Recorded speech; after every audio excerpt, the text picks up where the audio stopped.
Assalamualaikum warahmatullahi wabarakatuh. Alhamdulillahilladzi hadana lihada wa ma kunna linahtadiya laula an hadana Allah. Asyhadu an la ilaha illallah wahdahu la syarika lah wa asyhadu anna Muhammadan abduhu wa rasuluh la nabiyyan ba'dah wa la haula wa la quwwata illa billah amma ba'dah. Pertama dan yang paling utama, kita bersyukur kehadirat Allah Subhanahu wa taala atas segala limpahan rahmat dan hidayahnya sehingga kita masih dalam keadaan iman dan Islam. Salawat dan salam semoga tetap tercurahkan kehaiban baginda Rasul Muhammad sallallahu alaihi wasallam yang telah menuntun manusia dari zaman kehinaan menuju zaman kemuliaan. Muhammadun basyaruna kal basyari bal huwa kal yaquti bainal hajari. Dewan juri yang mulia, sahabat-sahabat yang saya cintai, serta hadirin yang berbahagia, Allah Subhanahu wa taala berfirman dalam Quran surat Al-Baqarah ayat 45, A'udzu billahi minasy syaithanir rajim. Bismillahirrahmanirrahim. Wasta'inu bis-sabri was-salah wa innaha lakabiratun illa 'alal khashi'in. Shadaqallahul 'azim. Artinya, jadikanlah sabar dan salat sebagai penolongmu. Dan sesungguhnya yang demikian itu sungguh berat, kecuali bagi orang-orang yang khusyuk. Ada dua penafsiran tatkala ulama tafsir menafsirkan ayat ini. Yang pertama, jadikanlah sabar dan sholat sebagai alat untuk isti'anah.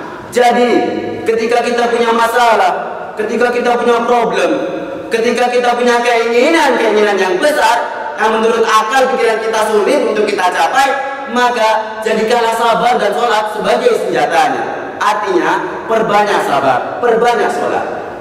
Kedua, ada mufassir yang menafsirkan bahwa yang dimaksud di sini adalah kita disuruh minta tolong kepada Allah agar dijadikan orang yang ahli sabar dan ahli sholat, karena ini berat. Bagaimana sikap kita? Ternyata ini bisa diambil keduanya. Artinya apa? Kita perbanyak minta tolong kepada Allah agar dijadikan orang yang ahli sabar dan ahli sholat. Tetapi ketika kita punya masalah yang besar, ketika kita punya problem-problem yang sulit untuk dipecahkan, bagaimana cara kita minta tolong kepada Allah? Pertama, bersabar. Terimalah bahwa semua adalah ketentuan Allah. Di dalam ayat tafsir disebutkan, al-jam'u aula bila tarjih. Mengakomodasi, menghimpun, mengumpulkan, menyatukan, itu lebih baik daripada memilah dan memilih. Ternyata teori ini tidak hanya diberlakukan dalam ilmu tafsir, dalam menafsirkan Al-Quran. Seandainya teori ini dipakai oleh siapapun yang mengakomodasi berbagai kepentingan, tatkala ada perbedaan-perbedaan, maka insya Allah perbedaan akan menjadi rahmat dan perbedaan tidak akan memicu terjadinya konflik. Sebagaimana halnya adalah konsep membentuk masyarakat madani yang banyak didambakan. Masyarakat madani ditandai dengan adanya penekanan pada ruang di mana individu dan kelompok masyarakat saling berinteraksi dalam semangat toleransi di suatu wilayah negara. Kehadiran masyarakat madani tidak muncul begitu saja. Dibutuhkan unsur-unsur sosial yang menjadi tatanan syarat terwujudnya masyarakat madani. Di antara unsur-unsur pokok yang dapat membangun masyarakat madani adalah toleransi. Ingat, toleransi. Toleransi adalah sikap saling menghargai dan menghormati perbedaan. Toleransi menghasilkan adanya tata cara pergaulan yang menyenangkan di antara berbagai kelompok yang berbeda. Toleransi bukan menjadi tuntutan sosial masyarakat saja, tetapi menjadi bagian penting dalam pelaksanaan ajaran moral, menciptakan kehidupan yang berkualitas dan beradab. Masyarakat madani menghendaki sikap toleransi, yaitu kesediaan individu menerima beragam perbedaan pandangan. Hadirin yang berbahagia, ada suatu cerita yang menarik. Ketika sebuah rombongan sahabat melakukan perjalanan, kemudian di tengah perjalanan tidak menemukan air. Akhirnya mereka sepakat bertayamum untuk melaksanakan sholatnya. Ketika mereka melanjutkan perjalanan, ditemukanlah air, sedangkan waktu sholat masih ada. Terjadilah perbedaan pendapat. Separuh rombongan berpendapat bahwa tayamumnya batal, maka sholatnya juga batal. Maka rombongan tersebut berwudu dan kemudian sholat lagi. Sebagian rombongan lain berpendapat memang tayamumnya batal, tapi sholatnya kan sudah selesai, jadi nggak perlu untuk sholat lagi. Kedua golongan ini terus berseteru dengan persepsi yang berbeda. Akhirnya datanglah mereka kepada Rasulullah, mengadu kepada Rasulullah tentang peristiwa yang dialami. Apa jawaban Rasulullah? Yang melaksanakan sholat tadi mendapatkan pahala karena kehati-hatiannya, dan yang tidak sholat tadi sudah melaksanakan hukum sesuai dengan ketentuannya.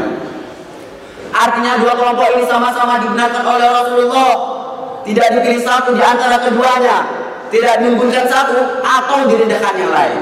Ini tipikal dan cara Rasulullah mengatasi berbagai perbedaan pandangan di antara para sahabat.